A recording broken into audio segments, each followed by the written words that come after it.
It's been a while. Time to look at a little more fan mail. And surely, as you've heard from my last videos with the Man vs. Machine playthrough, you'll notice that my voice changed from sounding like this to this, all thanks to turning off noise suppression on my computer, on my microphone, and from the noise removal feature with Audacity 2.0.1.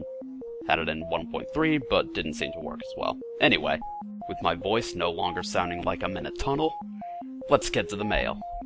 The most common question I've gotten right now is what my thoughts are on Man vs. Machine. I think that's actually pretty clear from my last couple playthroughs. It is awesome. It is definitely not entirely what I expected, but then again, I didn't know really what to expect at first, other than shoot many robots and kill them, and fun times.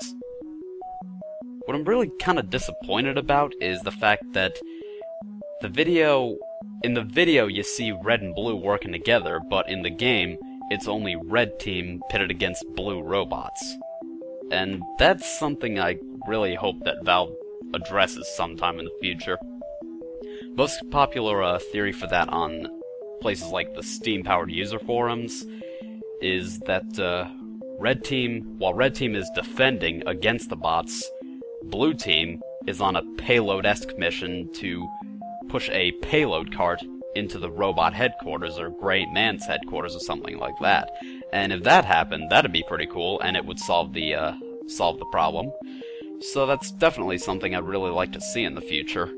Currently, the system is really kind of on the faulty side, you know, because I've heard reports of having to wait in the queue for like 20, even 30 minutes. Basically, a really long time, and I don't feel like really waiting that long just to get into a game. I mean, we all suffer from instant gratification for the most part. We don't want to sit around for 20 minutes because, God forbid, you read a book or something. But, people just don't want to be sitting around that long. They just want to get in there and play the game. Even I get a little, annoyed and frustrated when when I'm trying to load up a server and it's stuck on retrieving server info for longer than 30 seconds. But,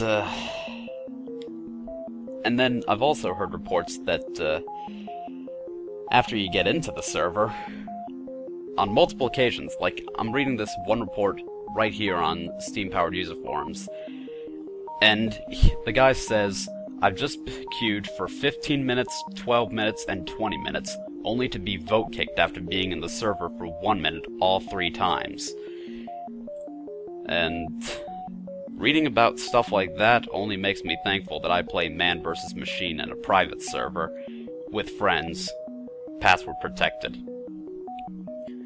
And maybe I'll do an event later on, so you guys can play Man vs. Machine with me. We'll see about that. But in the meantime, Man vs. Machine is a really, really fun concept. I love the upgrades, I love the weapons, I love all the features, and you really gotta rely on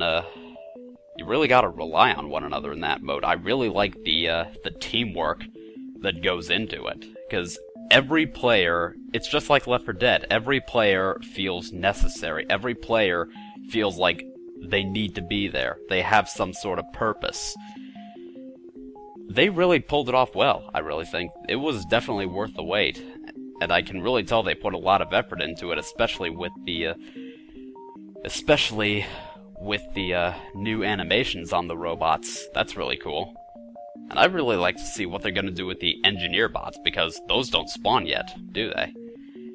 We'll see what happens. I mean, right now, bottom line is, Man vs. Machine is really cool, but it still needs a few tweaks here and there, like robots that are Ubered should not be able to pick up the bomb, because that's a little unfair. And just general matchmaking in general, because it's like, people don't want to have to sit in line for 20 minutes and then get vote kicked out immediately because of the player's stupidity, the players in the server already. It's like, either make it so that you can't vote kick someone until a certain amount of time, or have it set so that the server can detect griefers or AFKs, something like that. But they got a little work to do. I'm sure they'll figure it out sooner or later. Well, now that I've rambled on about Man vs. Machine for a good 4 minutes, let's look at one more before I bring this to a close. So I recently was able to download Team Fortress 2 on my computer, but I've had trouble getting good loadouts to use against people and actually do good. What is your preferred loadout for each class? My advice for that, for anyone, use whatever works for you.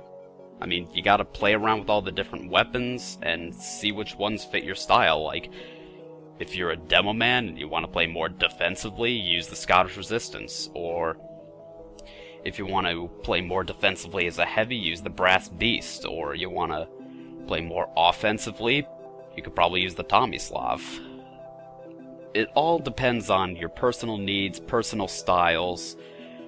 Personally, I don't know how many times I've said that now, but personally, I think that for the most part, stock weapons are usually the way to go. Usually.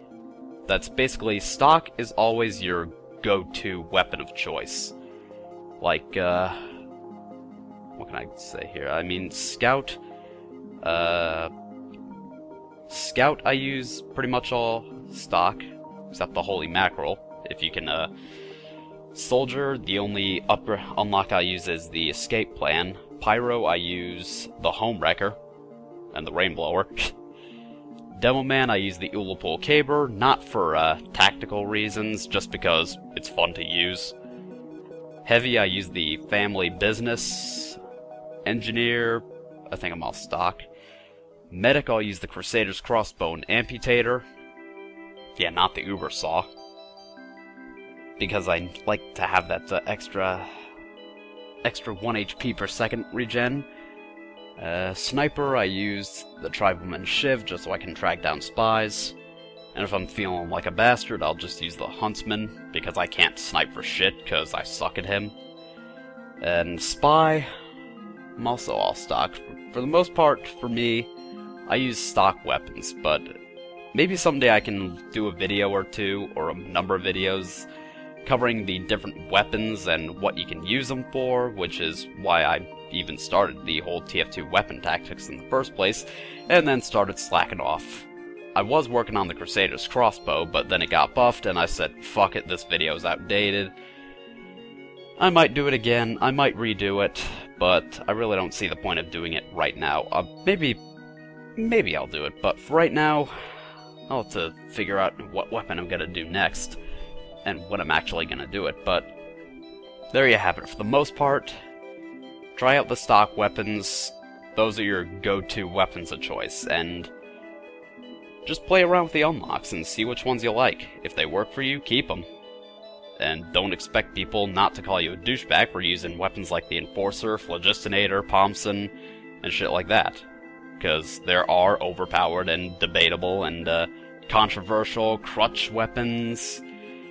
So, just make sure you, just make sure you go for the good weapons, the ones that are actually balanced, that won't get you much hate. I mean, if you don't care about being hated on, I guess that's fine, but you're not gonna learn if you're using an overpowered or crutchy weapon. That's the way I see it, anyway.